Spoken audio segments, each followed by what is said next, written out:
नमस्कार, आप देख रहे हैं 4 PM। मैं हूं आपके साथ सिमरन। महाराष्ट्र विधानसभा चुनाव के रिजल्ट आने के 6 दिन बाद भी अभी तक वहां नई सरकार के गठन पर कोई फैसला नहीं हो पाया है। मंगलवार 26 नवंबर को राज्य विधानसभा का कार्यकाल भी खत्म हो गया। एकनाथ शिंदे ने सीएम पद से इस्तीफा भी दे दिया। इस बीच महायुति को शानदार जीत मिलने के बाद गठबंधन के भीतर सीएम पद को लेकर तकरार जो है बनी हुई है। महायुति में भाजपा सबसे बड़ी पार्टी बनी है और उसके पास जो है 132 सीटें हैं, जबकि शिवसेना नेता और सीएम एकनाथ शिंदे के नेतृत्व में चुनाव लड़ा गया और महायुति को जबरदस्त जीत मिली। ऐसे में सीएम पद की रेस में भाजपा के देवेंद्र फडणवीस और एकनाथ शिंदे के बीच में था, लेकिन एकनाथ शिंदे ने बुधवार को प्रेस कॉन्फ्रेंस करके खुद को मोदी के आगे सरेंडर कर दिया और कहा कि जो मोदी शाह निर्णय लेंगे वो हमें स्वीकार होगा। बता दें कि 23 नवंबर को चुनाव परिणाम आने के बाद और चुनाव प्रचार के दौरान ही एकनाथ शिंदे ने साफ कर दिया था कि हम सीएम की रेस में शामिल नहीं हैं। बावजूद इसके रिजल्ट आने के बाद शिवसेना के नेता जोर शोर से एकनाथ शिंदे को सीएम बनाने की मांग कर रहे थे, लेकिन उनका कोई भी प्रभाव महायुति के साथी दलों को नहीं पड़ा। इसके चलते शिंदे को सीएम पद को लेकर के खुद को सरेंडर करना पड़ा। लेकिन गठबंधन के एक और अहम चेहरे अजित पवार का नाम कहीं नहीं लिया गया, जबकि राजनीतिक रूप से अजित पवार अपने दोनों साथी नेता में सीनियर हैं। प्रशासनिक अनुभव के मामले में वो सब पर भारी हैं। अजित पवार 1982 से सार्वजनिक जीवन में हैं। वो 5 बार के उप मुख्यमंत्री हैं। सबसे पहले वो पृथ्वीराज चव्हाण के मुख्यमंत्री काल में डिप्टी सीएम बनाए गए थे। ऐसे में कई बार इच्छा जता चुके हैं कि वो भी सीएम बनना चाहते हैं, लेकिन महायुति में उनकी उपेक्षा होती रही है और किसी भी साथी दल ने उनको सीएम बनाने के बारे में नहीं ध्यान दिया है। इसके चलते उनको पता चल गया है कि हमें सीएम नहीं बनना है और उसको देखते हुए उन्होंने पहले ही खुद को सरेंडर करते हुए देवेंद्र फडणवीस को सीएम बनाने पर अपना समर्थन देने का ऐलान कर दिया था। बता दें कि महाराष्ट्र में महायुति की जीत में अहम भूमिका निभाने वाले अजित पवार सरकार में हिस्सेदारी लेने के मामले में पिछड़ते नजर आ रहे हैं। फॉर्मूले के तहत पहले उनके मंत्रियों के संख्या में कटौती की खबर सामने आई और अब विभाग बंटवारे में भी एनसीपी को हल्के मंत्रालय देने की बात कही जा रही है। इतना ही नहीं, अजित पवार के वित्त विभाग पर भी बीजेपी की नजर है। एकनाथ शिंदे की सरकार में वित्त विभाग काफी सुर्खियों में रहा था। कहा जा रहा है कि अजित पवार का वित्त इस बार बीजेपी अपने पास ही रखेगी, जिसको देखते हुए अजित पवार की राजनीति पर ग्रहण लगता हुआ दिखाई दे रहा है। बता दें कि शिंदे के कार्यकाल में अजित पवार के पास वित्त मंत्रालय था और उनके खेमे में 9 मंत्री पद था, लेकिन इस बार बीजेपी की 132 सीटें आने के बाद बीजेपी उनसे वित्त मंत्रालय और मंत्रियों की संख्या कम करने की जुगत में लगी है, जिससे कि अजित पवार की मुश्किलें बढ़ती हुई नजर आ रही हैं और अजित जो हैं कोई भी निर्णय लेने से में असमंजस की स्थिति में है। बता दें, अजित पवार जब चाचा शरद से बगावत करके एनडीए में आए तब उनके पास कुल 40 विधायक थे। 2024 के विधानसभा चुनाव में 60 सीटों पर लड़कर अजित ने 41 सीटों पर जीत दर्ज की है। जीत के मामले में अजित का स्ट्राइक रेट करीब 70% है। 2024 के लोकसभा चुनाव में अजित की पार्टी को सिर्फ 6 सीटों पर जीत मिली थी।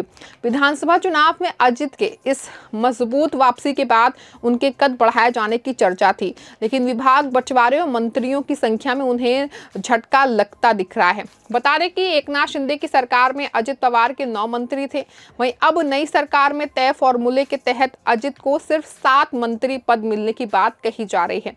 एकनाथ शिंदे की पार्टी को 12 और बीजेपी को 31 मंत्री पद दिए जाने की खबर है।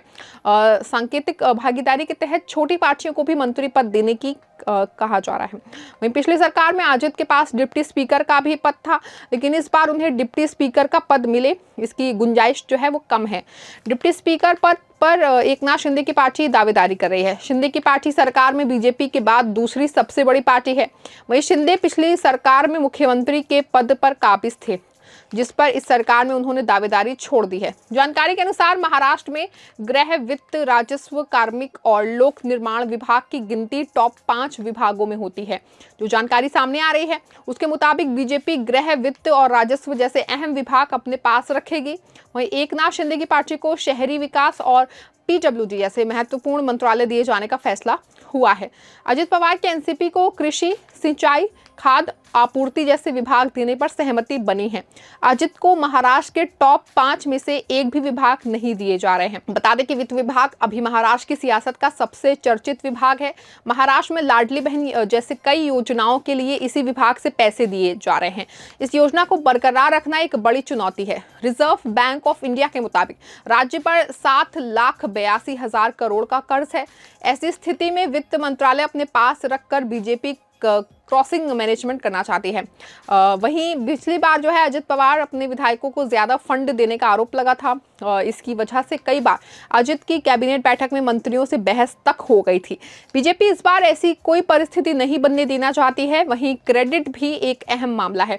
बीजेपी सरकार के किसी भी बड़े काम का क्रेडिट जो है वो नहीं चाहेगी कि उसके सहयोगियों ले उड़े। वहीं सीटों की संख्या में एक अहम फैक्टर है। इस बार सभी पार्टियों की सीटों में बढ़ोतरी हुई है। ऐसी स्थिति में अजित के पास बीजेपी का फॉर्मूला ना मानने का विकल्प नहीं है। बता दें कि गुरुवार को दिल्ली में अमित शाह के घर पर महायुति के नेताओं की करीब 3 घंटे तक मीटिंग चली। इस बैठक में एकनाथ शिंदे शिवसेना की तरफ से, देवेंद्र फडणवीस बीजेपी की तरफ से आए थे। वहीं अजित पवार की पार्टी की तरफ से बैठक में 3 नेता मौजूद थे। पहला खुद अजित पवार, दूसरा प्रफुल्ल पटेल और तीसरा महाराष्ट्र एनसीपी के अध्यक्ष सुनील तटकरे शामिल थे। वहीं अब कहा जा रहा है कि अजित पवार जो हैं वो अपने कोटे के मंत्रियों के नाम फाइनल करेंगे। दिलचस्प बात है कि अजित पवार कोटे के सभी 9 मंत्रियों ने जीत हासिल कर ली है। ऐसे में 9 में से 7 का सिलेक्शन करना अजित के लिए आसान नहीं होने वाला है, क्योंकि मौजूदा 9 मंत्रियों को जीत हासिल हुई है और उनमें से अजित पवार जो है जिस किसी को भी किनारे करेंगे उसे पार्टी में बगावत की स्थिति उत्पन्न हो सकती है, जिसको देखते हुए अजित पवार बहुत टेंशन में दिखाई दे रहे हैं, क्योंकि मंत्रियों की संख्या बढ़ने के बजाय घटाई जा रही है और मुख्य विभागों में से एक भी विभाग अजित पवार को नहीं दिया जा रहा है। खैर ये अलग बात है। इस बार भी जो है महायुति गठबंधन में है। इसके पास 41 विधायक हैं। इसकी पूरी संभावना है कि वो 6ठी बार डिप्टी सीएम की कुर्सी संभाले। वो अब 65 वर्ष के हो चुके हैं और दूसरी तरफ एकनाथ शिंदे हैं, वो 60 साल के हैं। वो प्रशासनिक और राजनीतिक अनुभव में अजित पवार से जूनियर हैं, लेकिन अपनी शानदार बार्गेनिंग पावर की बदौलत करीब 2.5 साल तक महाराष्ट्र के सीएम रहे। दरअसल हम यहाँ दोनों नेताओं की तुलना इसलिए कर रहे हैं क्योंकि दोनों में काफ़ी समानताएं हैं। दोनों ने एक फैमिली पार्टी को छोड़कर अपनी राह खुद बनाई है। वैसे एक मौका था जब अजित पवार के पास सीएम बनने का चांस था। अगर उन्होंने भाजपा के साथ बेहतर डील की होती तो वो राज्य के सीएम बन गए होते।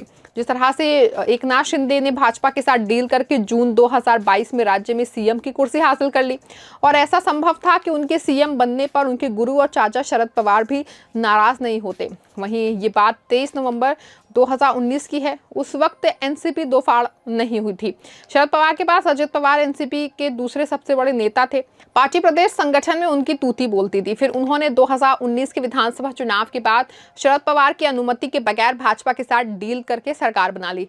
उस वक्त एनसीपी के पास 54 विधायक थे और उन्होंने 23 नवंबर 2019 को रातों रात देवेंद्र फडणवीस के साथ मिलकर सरकार बनाई और डिप्टी सीएम बन गए। हालांकि वो सरकार 3 दिनों में ही गिर गई। शरद पवार नहीं माने और अजित पवार के पाले में गए, विधायकों को वापस बुला लिया। ये एक ऐसा मौका था जब वो भाजपा के साथ कड़ी डील कर सकते थे। हालांकि भाजपा द्वारा सीएम की कुर्सी नहीं छोड़ने के कारण ही उनका शिवसेना के साथ गठबंधन टूटा था।